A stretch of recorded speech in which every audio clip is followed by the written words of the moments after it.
Alright folks, sorry, I know it's been over a month since the last fishing report, whatever update, which is grossly overdue. But as you can imagine, being fishing guys, things just kind of get out of hand once in a while. But anyways, I'm sitting down here at the fly tying nest. I got my warm fleece shirt on because this morning's low temperature was 9 degrees. It's cold. And it looks like it's getting time to do some fly tying, and I'm finally getting back at the fly bench. I mean, literally just starting to sit down. I got to clean this mess up. You don't want to see how bad it is. That's why I got the camera kind of high. And yeah, so I'm going to start doing some fly tying. So that being said, if there's any fly patterns you'd like to see me show over the during this winter while we're doing some fly tying, put it down in the comments. Ask, because I sure would like. I'll be, if I get enough attention, if it's practical, I'll most certainly do it. So yeah, leave in the comments if you'd like to see if there's a fly pattern you'd like me to demonstrate. But anyways, we're still kind of quasi fishing in between the icebergs. So I'll give you a quick rundown on what's going on with the fishing. I'm going to start out here basically where I'm based on in the western tribs, around the Oak Orchard watershed area. The big thing immediately right now is through November, in the last couple of weeks, Oak Orchard and a couple of the creeks, we're getting canal water supplementation. That's coming to an end right now. They're draining out the last bit of canal water. We're losing that, so water flows are going to, at least temporarily, are going to drop and get pretty low. Some of our creeks are right now, like I said, it was 9 degrees this morning. It's been cold the last few days. That water dumping, they're going to turn into giant slushies and just lock up. Now, how bad and how long, that all depends. I've seen it lock up. We get a warm spell, rips the ice out, and things can fish really good for a while. So you're going to really need to pay attention to what's going on with the creeks. Oak will it'll stay open. It takes an extreme amount of cold water and low water to cause that to ice up. So what's going on the Oak? I've been on that the last few days. Recently, there's a handful of brown trout in there. I haven't found any steelhead, but the pools of there's some brown scattered through the Oak. You just got to take your time, really pound the water, and you'll find them. Nothing really big, but you'll find them. And what we're using over in the Oak primarily is egg flies. Do a little bit of show and tell. Like, I'm all set up. You can see it. The nuclear roe bug. This is an Oregon cheese. That's been working well. There's a lot of bleached out eggs this time of year. Kind of get washed and bleached out. And this burnt orange Estes egg beater has been a absolute rock star. We've gotten a lot of fish on that. Geez, I just hit my elbow on my Norvise. Get a little bit of dirty water or gray days, especially with browns. Any color is good as long as it's chartreuse. And we're starting to get some really nice eats on an old I don't want to go forgotten, but an old classic Mark's carpet fly. Now, really quick, if there's enough interest out there, put it down in the comments if you'd like me to demonstrate this carpet fly. It's kind of a little unique. It's tied a little bit differently. But if you like, ask if you'd like to see Mark's carpet fly demonstrated. I'd be happy to do that one. So that's been one of them. I never changed my chair, squeaking. We've also been getting some fish eating streamers. As you all know, this has got a little bit of chartreuse in it. This has been really good. This is kind of like this whitey chartreuse zonker. As always, you'd hear me talk through the winter and in years past talk about the white zonker. If the word is a little bit murky, I've been jokingly calling it the banana. So it's some different colors. Last fall, just really quick, probably one of our top producers for salmon, even some steelhead, this purple and cerise zonker.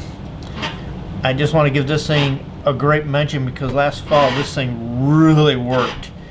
A couple of things, just a side note on zonkers. If you're fishing in an area that's really snaggy and you're hanging a lot, go to a zonker, that rabbit strip's a little buoyant and that can ride over the, that little bit of current that rides over the rocks. That fly can get caught in that current and go over those rocks instead of crashing into them with a heavier design fly. So that little bit of buoyancy can be really handy in smeggy water. Plus, they just sit in that current with that rabbit strip, and they just, this time of the year, with those browns that are hunting creek chubs, letting that fly just sit in that current and just pollywog, so to speak, and hang and swim, can get some pretty good bites. So that's one of the reasons why I like zonkers. So the other thing is we're fishing a lot under indicators, both on the eastern tribs, not the eastern tribs, like on the Salmon River and here in our creeks. So we're using a variety. These little Raven floats are handy. I like these on the Salmon River when we got to fish a little bit more weight.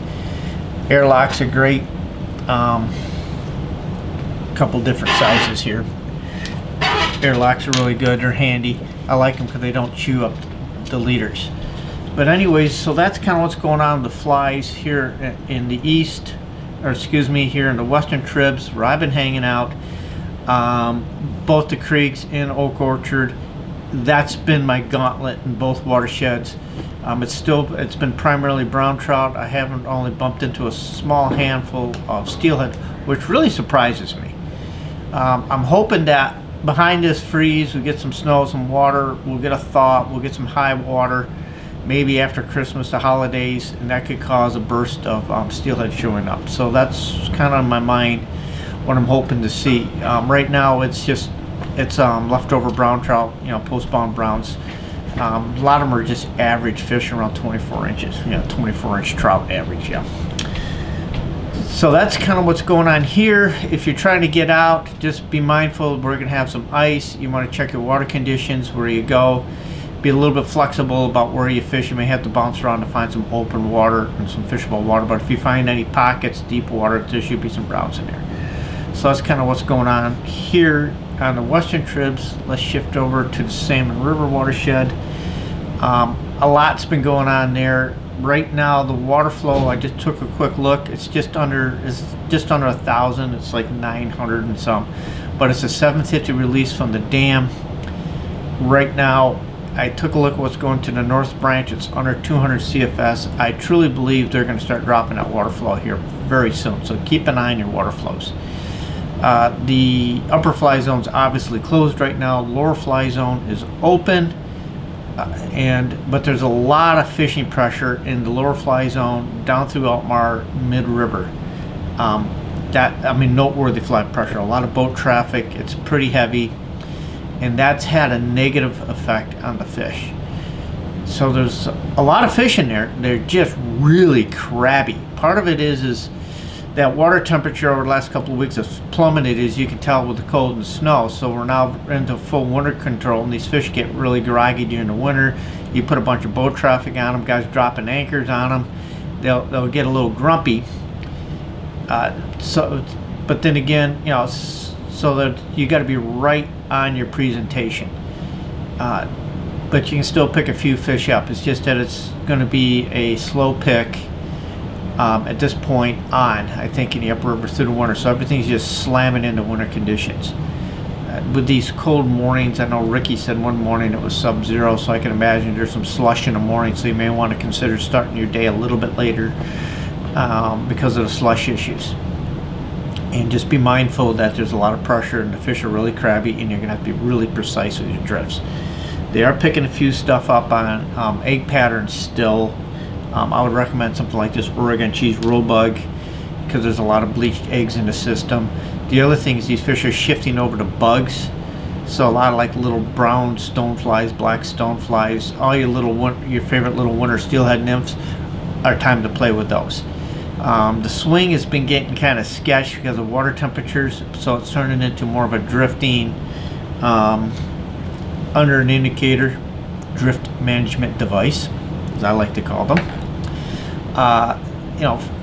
A lot of that game, because you got to be so precise that it's easy to do it with a drift management device and get that presentation right. So that's kind of what the main thing in the upper river. Now the reason the encouraging part is George has been fishing the Douglas Den pretty regularly, and he has been having some pretty consistently good fishing through the DSR, which is telling me that we're still getting a steady, consistent push of fish coming through. So I got a little bit of hindsight on the steelhead here. So these fish are still coming in. So and he's also having some good fishing. The fish are not being beat up with the fishing pressure down there. They're taking really well. He's using a lot of egg patterns down there, a few nymphs, some small wet flies, and just covering a lot of the pocket water. These fish are more pocket, well, you know, when you're drifting, it's pocket water. The fish are definitely sitting in the bigger pools. You might be able to get one up on a swing. I'd recommend keeping your flies kind of sparsely tied, a little bit small, and really slow that swing down in those pools. You want that disc to really hang. It covers some water. Probably in that midday period, that sun's on the water, you could probably get a chaser. But George is going for numbers, so he's been staying in the pocket waters, indicator fishing, and using egg patterns and small nymphs, and doing very well. He's having some good fish number days. So when you take that in there, those fish in the Douglas Den do not hang long. They're there for at most 48 hours, and they're off the property this time of year. So he's getting a steady Congo line of new fish. So considering the very, very good fishing we had last couple of weeks of October, early November down to, there was just some of the best I've seen in years. And we're still having very good trickles of fish right now. Yeah, spring fishing is looking like it could be very good. That's my guess. Like I said, everything's speculation until it happens. So that's looking really well. You know, if you get a warm day and we don't have a slush problem, DSR could be a really good option right now for steelhead fishing. Just keep in mind that the days are getting short, so you want to be on that water fishing by 8:30, 9 o'clock, and expect to be done around 3:30, just because of the light situation. So that's pretty much what's going on with the fishing. Like I said, if there's any gear questions you have, you would like me to shoot a video of, a fly you'd like me to tie, shoot a video of, go ahead and put them down in the comments. The other thing is my books are open for the fall. So if you're trying to get your fall trips together for next year, because you got to get lodging, I'll be happy to talk to you. My spring steelhead guys, if you want to do the spring steelheading, I'm telling everybody, let's talk in February. The reason why I like to do that late January, February, is by that point we know what the snowpack looks like up in the Tug Hill, because then I know when I want to, because that gives me an idea when I want to move from the Oak Orchard area to the Salmon River area, because we got to work around that ice water of spring runoff. So if we have a big snowpack, things run a little bit late. If we have a light snowpack, a snow drought, things run a little bit early. And it's a timing and condition thing, because spring fishing is really condition driven. But I'll be, just a little heads up, what I'm looking at is probably some late February, March fishing in the creeks for what I call last chance brown trout and a few steelhead. And then we get some very good spring style fishing late March, or last week of March, first couple of weeks of April, when the water temperatures warm up. We're in the 50s when the Salmon River is just raging with ice water. So that's kind of why I like to wait a little bit, so we can figure out where we want to be and time everything. So once again, my apologies for being a little bit late.